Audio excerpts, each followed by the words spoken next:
Hi, everyone, and welcome to episode 13 of Fill in the Blink, where we fill you in on everything business and tech. I'm Neha, and this is Hassan, and today we're going to talk about why should customers hire your business. All right, let's go. Let's go. So, when you buy a product, your customer is essentially hiring you to do a certain job. Yeah. And if you do the job right, you'll be hired again. But if you do a really bad job, you'll get fired. So, an example of this would be correcting your vision, which is a job that most people won't get done. Okay. So, for that purpose, people would hire either eyeglasses or contact lenses or get laser eye surgery. Okay. So essentially, like it depends on the specific needs of customers, which product they're going to use, Yeah. they're going to hire to do a certain job. So if a customer is okay with, having a piece of metal or plastic stuck to their face 24/7, they're Yeah. going to hire eyeglasses. Okay. If they're okay with poking their eye, they're going to get contact lenses. And if they want a permanent solution and they have the budget for it, Yeah. they're going to go for laser eye surgery. So these are the different ways that people are, hiring different products to do a certain job for them. All right, that's very eyesightful, I would say. So, yeah, I mean, that's absolutely right that your customers always have a job that needs to be done, and which is why they are hiring your product or service for it, right? So, what would be some of the reasons that a customer would hire your products? So one of the reasons or one of the ways that, businesses can add more value to the customer is by understanding why they're being hired to do a certain job. Okay. So a benchmark study was conducted by McDonald's. Yeah. They wanted to increase their milkshake sales. Okay. And so what they did was they tried to figure out why milkshakes were being hired by Okay. their customers, right? So they started, observing people coming in and like Yeah. who those people were, what time they came in, were they coming by car, were they Yeah. leaving in a hurry? So what they found out was that people were buying milkshakes to replace, breakfast essentially. Okay. So people who are in a rush, Yeah. who don't have time to, sit down and have like a full meal, those were the people that were buying those Yeah. milkshakes. They were buying the milkshakes because they were thick, so it wouldn't fall in the car. Yeah. It could easily fit in their cup holder in the Yeah. car, and it would keep them full like till, the afternoon till, their lunchtime.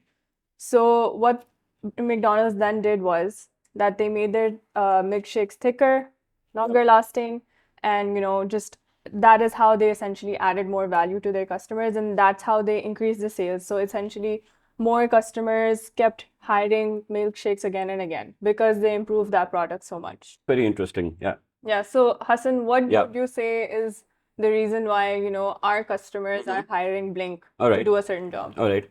So when we first started off, I think 3 years ago, the job that we were doing for our customers was helping them generate online orders directly on Yeah. their platform.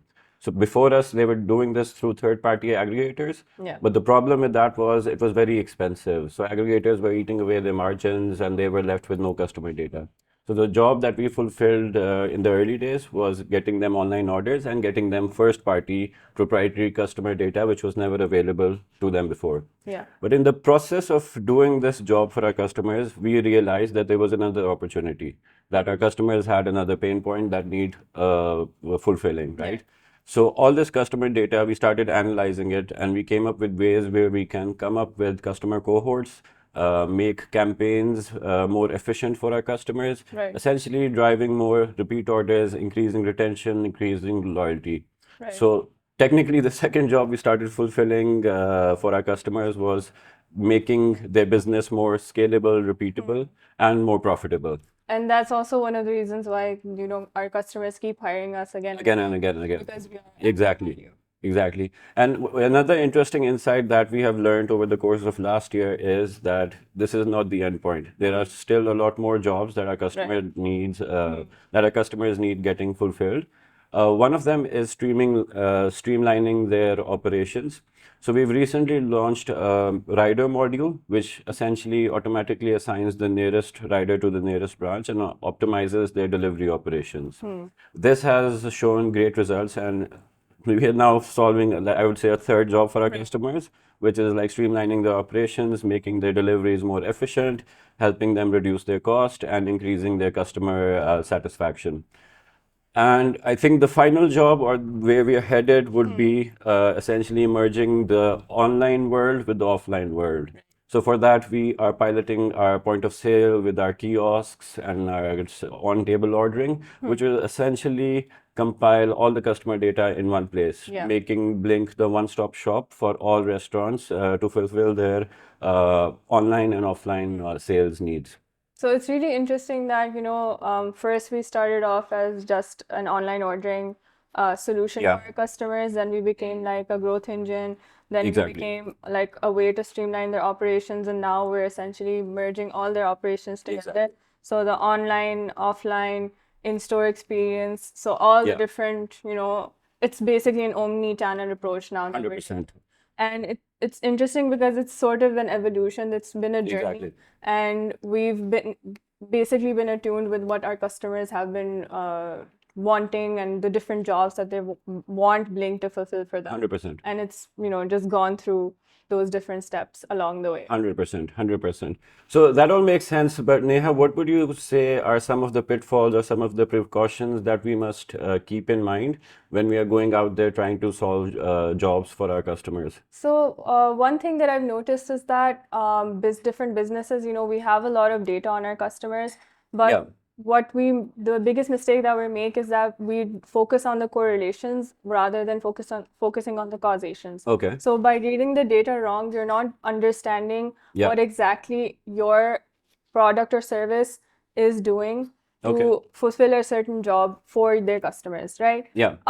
So another way of looking at it would be like if you see that 50% or 70% of your customers prefer version A of your product Yeah. over version B, you need to figure out why exactly do Okay. they prefer one version over the other. Yeah.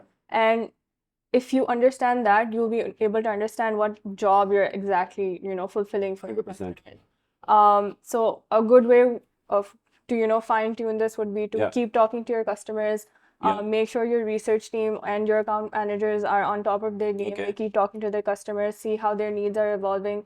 Because if you're not evolving with the needs of your customers, you're not going to, Yeah. at the end of the day, add any value and be hired again.